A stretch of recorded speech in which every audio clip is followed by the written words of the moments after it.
We are now being tested by an array of threats that are more complex, more numerous, and just as deeply and deadly as I can recall in my lifetime.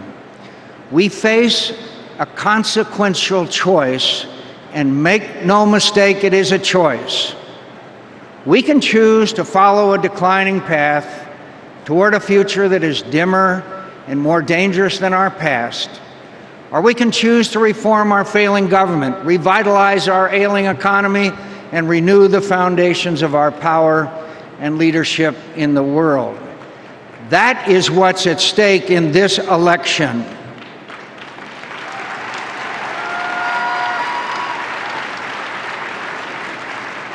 Unfortunately, for 4 years,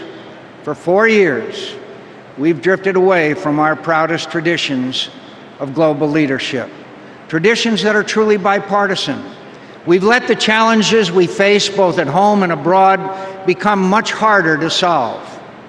We can't afford to stay on that course any longer. We can't afford to cause our friends and allies from Latin America to Europe to Asia to the Middle East, and especially in Israel, a nation under existential threat, to doubt America's leadership.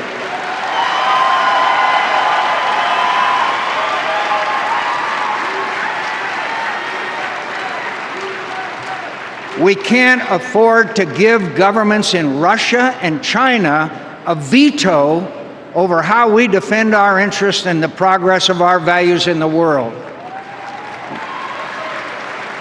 We can't afford to have the security of our nation. We can't afford to have the security of our nation and those who bravely defend it endangered because their government leaks the secrets of their heroic operations to the media.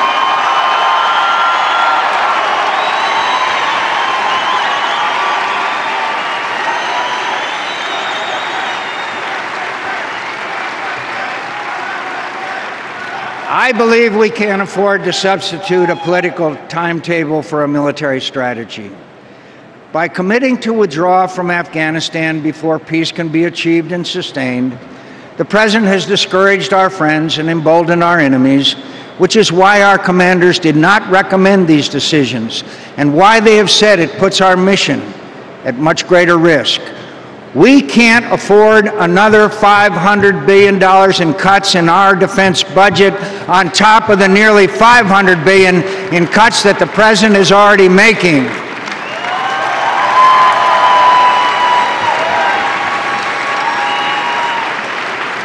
His own Secretary of Defense has said that cutting our military by nearly $1 trillion would be devastating.